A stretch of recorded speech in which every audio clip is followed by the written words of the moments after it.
The biggest bank in the world by market cap, JPMorgan Chase, just revealed their internal data for looking at retiree bank accounts, credit cards, and more. And I'm super pumped to share it with you because number one, as a retirement planner, this validates a lot of the spending habits we see with our own clients. And number two, I really believe this will change the perception a lot of people have on retiring. So in just a moment, I'm going to reveal what they found. I promise you don't want to miss this one.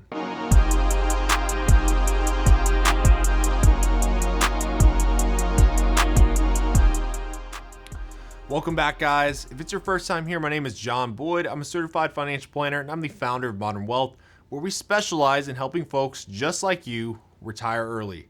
If you want a retirement plan that helps you do just that, check out our free retirement assessment using the link in the description below. So for context, JPMorgan went ahead and took spending data from a sample size of checking accounts, credit cards, debit cards, and even electronic payments from households with $250,000 to $750,000 in liquid savings. And they analyzed not only how much customers were spending and on what, but what this spending looks like over time. And so what they found was that spending peaks midlife, typically in your late 40s, and then it actually declines as you age. In fact, the data shows that for partially or fully retired households, the annualized inflation-adjusted change in spending is only about 1.8% per year. That's roughly 1 full percentage point lower than the overall inflation rate for retirees, even after factoring in higher healthcare costs and greater healthcare usage as you get older. Now, why does this matter? Well, conventional wisdom says that your spending goes steadily up in retirement, but the data doesn't back that up. When you look at retirees as a group, total spending not only decreases, but most households aren't even increasing their spending enough to keep pace with inflation. The big takeaway from this is if you're using something like the 4% rule and assuming your spending grows steadily with inflation, that may actually be too conservative.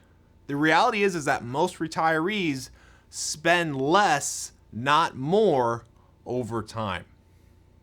So if you're running your own projections or working with a financial planner, you obviously still need to account for inflation. But if you're applying the same inflation rate to every single category of spending, you're probably overstating what you'll need. And if you've watched some of our other content, especially the video where we showed how someone could retire with $1.5 million and still end up with over $6 million at the end of retirement, this is a big reason why. The other major finding from the study was that about 60% of retirees experience significant spending volatility in their first few years of retirement.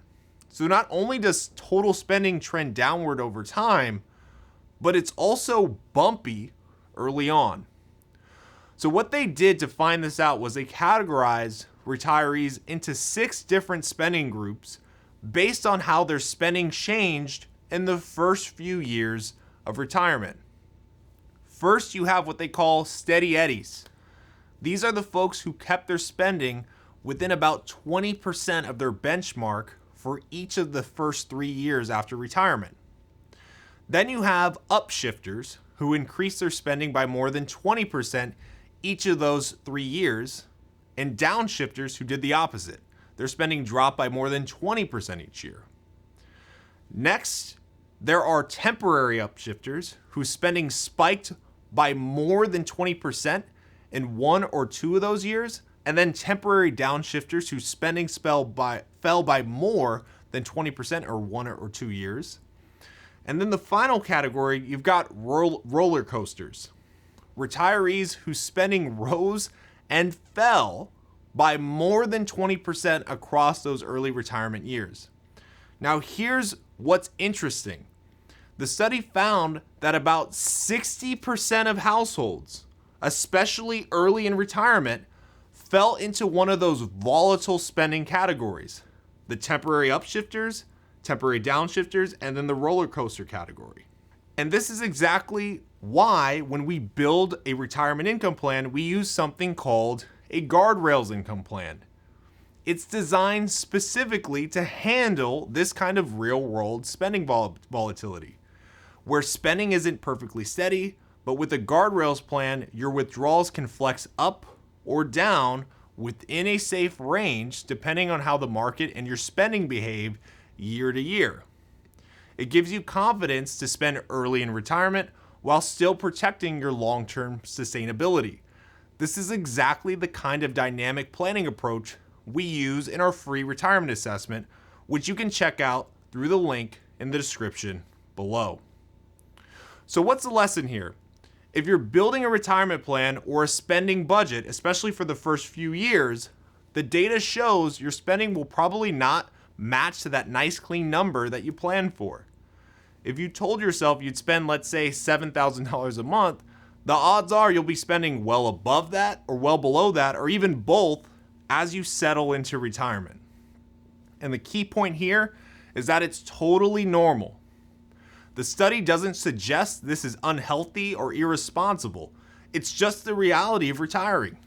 People spend more to travel early. They tackle home projects. They do things that they've been putting off for years, and that's okay. Bottom line, don't guilt yourself if your early retirement spending looks different from what you projected.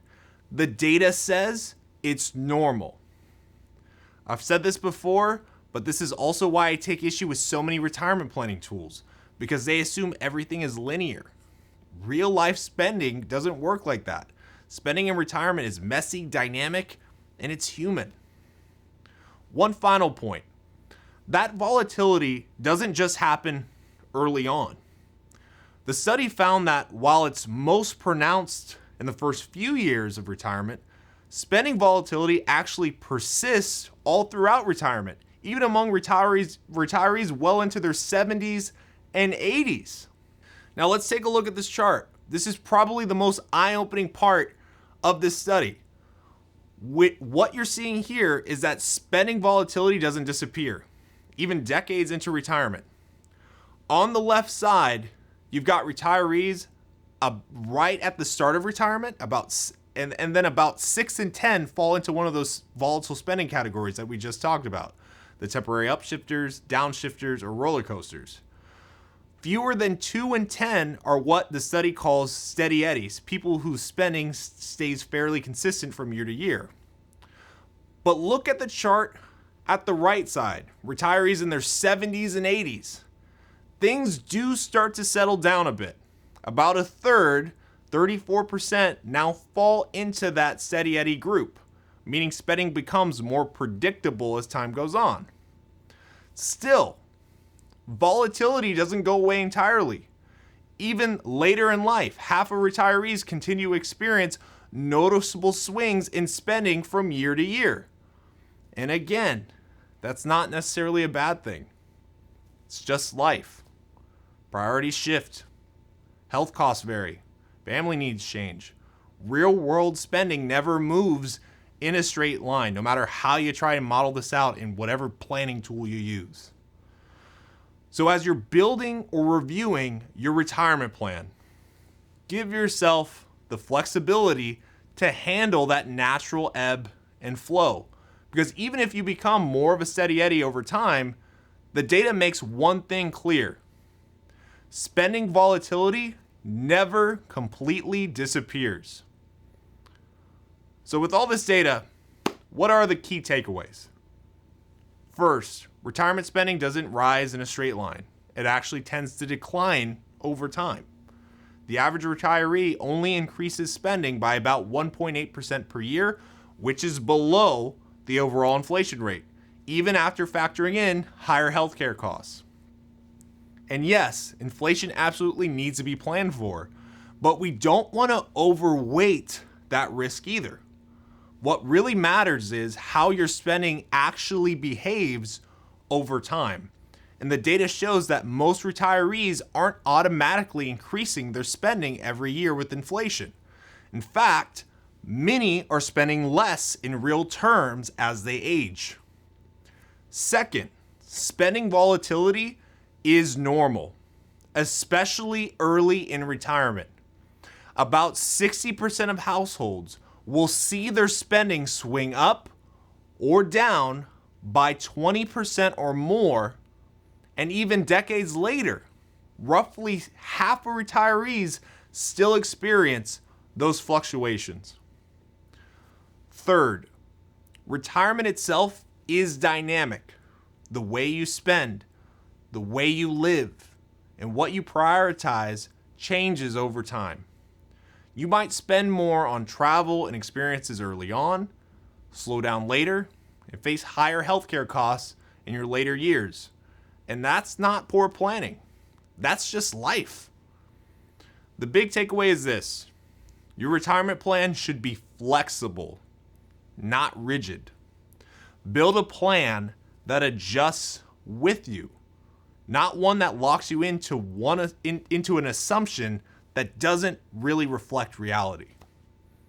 If you want a plan that's built to move with you, not against you, check out the retirement assessment linked in the description below. We'll create a dynamic income plan that reflects real life spending. I hope you enjoyed today's episode, and I will see you next time.